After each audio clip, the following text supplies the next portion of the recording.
Picture this 1985 Los Angeles, the sun setting, and this feeling of dread hanging in the air, because out there lurking in the shadows is the Night Stalker. It was a terrifying time, a real-life nightmare playing out on the streets. And that's exactly where our deep dive takes us today, back to one of the early My Favorite Murder episodes, where Karen and Georgia, tackled this chilling case. Oh, and the interesting twist is that we're actually working with an episode of Rewind with Karen and Georgia, where they're looking back on that very episode from 2016, so we get to see how their perspectives have changed. Yeah, it's like a time capsule. We get a glimpse into their early podcasting days and how their views may have evolved over the years. It's fascinating to see how their style and insights have developed. Totally. And you know what's really striking? They kick off this episode with a case that was dominating the headlines back then. Yeah. The Stanford sexual assault case involving Brock Turner. Yes, that case sadly sparked a lot of outrage and ignited a crucial conversation about how we as a society address sexual assault. Absolutely. Turner was a Stanford student found guilty of assaulting an unconscious woman, and the incredibly lenient sentence he got from the judge, well, it caused a firestorm. Yeah, and rightfully so. The victim's impact statement was so powerful, it went viral and really changed how people talked about these types of assaults. When I reread that statement, it just sent shivers down my spine. It's incredibly eloquent and raw. It's hard to believe that even after such a powerful testimony, the judge still gave such a light sentence. I know, right? Karen and Georgia were rightfully furious, especially about the judge's reasoning, and they even went so far as to dig into his past rulings. And what did they find? Well, a disturbing pattern of leniency in sexual assault cases. Yeah. Which, just adds another layer to this whole conversation. It really highlights the biases that often exist within the justice system. It's heartbreaking, and unfortunately something we still see far too often. It makes you wonder how much has truly changed in the years since that case. It's a question worth pondering. But for now, let's shift gears back to the Night Stalker. After that heavy discussion, Karen chose Richard Ramirez as her murder for the episode. His case was definitely timely, as it was inspired by a friend of hers, and the anniversary of Ramirez's death was coming up. Right, so Ramirez's reign of terror didn't actually start with murder.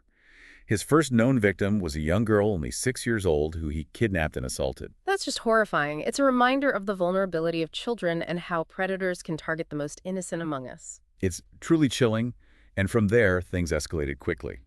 Ramirez went on a rampage across L.A., committing a string of violent attacks. And what made him even more terrifying was the seemingly random nature of his victims. Men, women, young, old, different races. There was no clear pattern, and that created citywide panic. Yeah. Could you imagine the fear people must have felt back then, not knowing if they or someone they loved could be next? Absolutely. The fear was palpable. People were installing extra security systems, forming neighborhood watch groups, desperate for any information that might lead to his capture. It was a nightmare scenario unfolding in real time. And sadly, it only got worse as Ramirez grew more brazen. The brutality of his crimes escalated, and he even started leaving behind these horrifying signatures. Karen mentioned in the episode how he gouged out the eyes of one of his victims and took them with him. Ugh, that image just sends chills down my spine. Yeah. That level of depravity just added another layer of fear to an already terrifying situation. It's a glimpse into the dark psychology of someone like Ramirez. What drives a person to commit such acts? It's a question that continues to fascinate and horrify people. For sure, and while all of this was going on, the police were desperately searching for any clue that might lead them to the Night Stalker. They were working tirelessly following every lead, but Ramirez was like a ghost slipping through their grasp. It must have felt like an impossible task, but thankfully they got a break at the crime scene of Vincent and Maxine Zazzara. Right. Ramirez made a careless mistake. He left footprints in the flower beds, and the police meticulously photographed and cast them. Those footprints may seem insignificant in the grand scheme of things, but they were crucial. Absolutely. They gave investigators a tangible piece of evidence, a physical link to the killer, something to work with. And from that point on, they were painstakingly searching for similar clues at every crime scene, hoping to piece together the puzzle of his identity. It was a long and grueling process, but those efforts eventually started to pay off, leading to a turning point in the investigation. The murder of Chinarong Kovanenth in Sun Valley proved to be pivotal. As Ramirez was fleeing the scene, the victim's fiancé bravely watched him drive away, and she was able to provide a description of the stolen car. Talk about a crucial detail. That description gave investigators a much-needed lead. They tracked down the abandoned car, and get this, using the new laser technology, they were able to lift a single fingerprint from the rearview mirror. Wow, talk about a stroke of luck. It was that one fingerprint, a tiny detail overlooked by Ramirez, that ultimately led to his downfall. It's amazing how something seemingly so insignificant can completely change the course of an investigation. It's like a domino effect. One tiny detail leads to another and another until the whole picture comes into focus. And that fingerprint led them straight to Richard Ramirez, a name they already had in their system for previous burglaries. Finally, after months of terror, they had a name and a face to put to the Night Stalker. And that face, the one in the police sketch, was chillingly accurate. They plastered it all over the news, hoping someone would recognize him.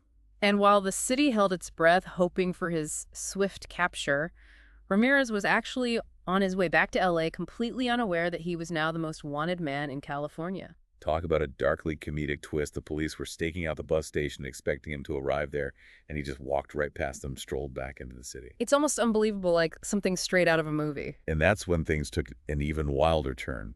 While walking through Boyle Heights, Ramirez spots his own mugshot on the front page of a newspaper. Oh, wow. Can you imagine that moment, the realization that the walls are closing in? It must have been terrifying, and maybe even a little exhilarating for someone like him. I can't even begin to fathom what must have been going through his mind. And his panic just intensifies when a woman in a liquor store recognizes him and starts yelling, "El Matan," which means the bully. Game over at that point. Ramirez took off running, desperately trying to escape the now alerted community. And what followed was like an action movie scene. He tried to carjack a woman, but was stopped by her husband, who fought back with a pipe. Now that's what I call a brave intervention. Not only did he save his wife, but he also set off a chain reaction that would ultimately lead to Ramirez's capture. The commotion drew the attention of Jose Burgoyne, a neighbor who, despite Ramirez's threats, bravely confronted him. It's incredible how everyday people stepped up to protect their community. And when Ramirez took off running again, Burgoyne's two sons sprang into action, leading this incredible chase. It was like a scene out of a superhero comic. These two sons, along with other residents who joined in, chased Ramirez for 2 miles through the streets of Boyle Heights. This impromptu posse, fueled by anger and a desire to protect their community, they just refused to let him escape. It's a powerful testament to what people can do when they come together in the face of fear and adversity. For sure. As the chase unfolded, people were calling the police, and they arrived just in time to save Ramirez from a pretty severe beating by the enraged mob. It's a scene that's both satisfying and a little disturbing, right? You understand the rage people felt, but it also highlights how easily the line between justice and vengeance can blur. Absolutely. It's a reminder that even in moments of triumph, things can get complicated. And that's certainly true when we look at Ramirez's trial, which was a spectacle in itself, filled with delays, courtroom antics, and even the tragic death of a juror, though unrelated to the case. That trial dragged on for years, partly due to the complexity of the case, and partly due to Ramirez's attempts to manipulate the system. Yeah, and even when he was finally sentenced to death, he remained defiant, spewing hateful comments at the court and making chilling pronouncements like, "See you in Disneyland." Those statements solidified his image as a heartless monster, completely lacking any remorse or empathy. Despite the trial bringing some closure, the scars left by the Night Stalker's reign of terror continued to haunt the city. The case serves as a reminder of the dark side of human nature and the importance of community in the face of such evil. And while Karen was delving into the darkness of the Night Stalker, Georgia had a chilling case of her own to share, the Bain family murders in New Zealand. Ah, yes, this case. It's shrouded in mystery and controversy with so many twists and turns, it's almost hard to believe it actually happened. Right. It all started on a seemingly normal morning in June of 1994. David Bain, a 22-year-old paperboy, called emergency services in a panic, saying his entire family was dead. His words, "They're all dead. They're all dead." I mean, it just sends chills down your spine to think about the sheer terror in his voice. When the police arrived at the Bain house, they were met with a scene of unimaginable horror. 5 members of the family, the father, mother, 2 daughters, and a son, all shot to death. And there were signs of a struggle, particularly involving 14-year-old Stephen Bain, who had been partially strangled before being shot. The scene was chaotic and confusing, leaving investigators with more questions than answers. Yeah, and David Bain, the one who made that initial frantic call, immediately became a person of interest. It makes sense, though, right? I mean, his story, while seemingly straightforward, had some inconsistencies that raised red flags for investigators. He said he had gone on his usual paper route, came home and found the bodies. But he had unexplained injuries, bruising on his temple and around his eye that he couldn't really account for. Those injuries, along with the other discrepancies in his story, made investigators suspect that David might be involved in something much more sinister. Right. The initial thought was that the father, Robin Bain, had committed the murders and then taken his own life. It seemed plausible at first, especially given the picture-perfect family image they presented to the outside world. But as the police dug deeper, they started to find inconsistencies that just didn't add up with the murder-suicide theory. For example, the murder weapon, a rifle, had a trigger lock on it, making it pretty unlikely that Robin could have used it on himself. And they found bloody gloves at the crime scene. Why would someone planning to commit suicide bother wearing gloves? Good point. Those inconsistencies combined with David's suspicious injuries and kind of evasive answers, well, they shifted the focus of the investigation directly onto him. It was only a matter of time before he became the prime suspect. And just 4 days after that gruesome discovery, David Bain was officially charged with 5 counts of murder. Wow, that must have been a shock to the community. It was a shocking development that really divided the community. Some people clung to the belief that the father was guilty, while others saw David as a cold-blooded killer. It's understandable, though, a case like this is bound to spark strong opinions and debate. The trial, which took place a few years later, became a media sensation, captivating the nation with its horrifying details and conflicting accounts of what really happened that night. It had all the makings of a true crime drama. The prosecution presented a chilling scenario, arguing that David had meticulously planned and executed the murders. They pointed to evidence suggesting that he had worn his mother's glasses, his own were being repaired at the time, and used a silencer on the rifle, which indicated premeditation. And they emphasized the fact that David's bloody clothes were found in the washing machine. It seemed like an obvious attempt to cover up his involvement in the crime. Right, and then there was that mysterious computer message, supposedly typed by Robin before his death, which read, "Sorry, you're the only one who deserved to stay." If that message was genuinely written by Robin, it would paint a very dark picture of a troubled man choosing his eldest son as the sole survivor of this horrible act. But the defense argued that the message was actually typed by David in an attempt to frame his father and support the murder-suicide narrative. It was a classic case of dueling narratives, each side presenting a compelling but ultimately conflicting version of events. And they highlighted inconsistencies in David's story, like his claim of hearing his sister Lynette gurgling when he got home, even though she had been shot again after that. That's a pretty significant discrepancy, and it definitely casts doubt on his version of events. And the fact that David had called 911 before supposedly finding all the bodies just didn't quite add up. The defense also suggested that the police had mishandled the investigation, failing to properly test for evidence like gunpowder residue on Robin's hands. They argued that these alleged errors created reasonable doubt about David's guilt. It's amazing how these tiny details and procedural missteps can have such a huge impact on a case. It shows just how fragile the justice system can be. To make matters even more complicated, rumors started circulating about potential sexual abuse within the family. Oh, wow. That adds a whole other layer of complexity to an already incredibly convoluted case. Some even suggested that Lynette had come home to confront her parents about an incestuous relationship with her father. That's a very serious allegation, and while it was never proven, it definitely fueled speculation and added to the overall sense of unease surrounding the case. It was a perfect storm of tragedy, suspicion, and unanswered questions, leaving the community struggling with the feelings of unease and unresolved grief. And then came the real shocker. David's convictions were overturned. Yeah, because of errors in the investigation and trial. It was stunning. It reignited the debate about his guilt or innocence. I mean, public opinion was so divided. Totally. Some people were outraged that he was getting a second chance, while others believed he was innocent all along. He was granted a retrial in 2009, and after nearly 13 years behind bars, the jury found him not guilty on all charges. He was a free man.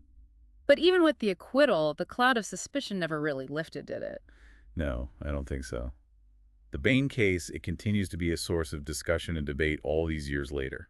It's one of those cases that just raises so many questions about, the nature of truth, the fallibility of memory, and the complexities of family relationships. It really makes you think. And it's a stark reminder that sometimes even after years of investigations and trials, the truth can remain elusive. For sure. So we've journeyed into the darkness of these cases, but let's come back to Karen and Georgia in 2024, where they're reflecting on these cases and their early podcasting days. It's amazing to see how much they've grown and changed over the years. Right. They've gained so much experience and insight. They speak with such admiration for Chanel Miller, the victim in the Stanford case, praising her resilience and how she transformed her experience into a force for change. And they acknowledge their own evolution as podcasters, admitting that their 2016 selves were maybe a little naive. Yeah, and they even poke fun at their early podcasting Yeah. style. Karen cringes at how much she used to say, like, and Georgia confesses to recording entire episodes lying down. That self-deprecating humor, it's Yeah. part of what makes them so relatable and endearing. They've come a long way since that early episode. They've honed their skills and expanded their knowledge, becoming these powerful voices in the true crime community.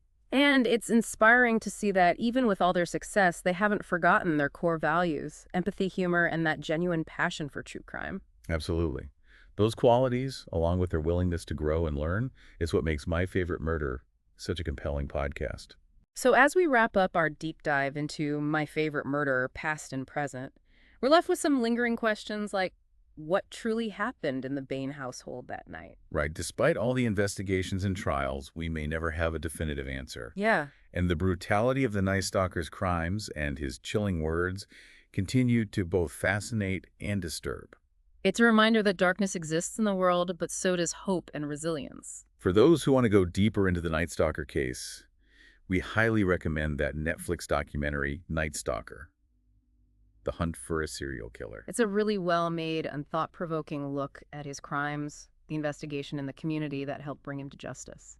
And if you're intrigued by the Bain family murders, a quick search online will lead you down a rabbit hole of articles and discussions. Just be prepared to spend some time there. It's a case that stays with you. As we conclude this deep dive, let's remember that true crime, while often dark and disturbing, can also be a way to learn about ourselves and the world around us. It challenges us to confront difficult realities, think critically, and question everything. And maybe that's the most important takeaway of all.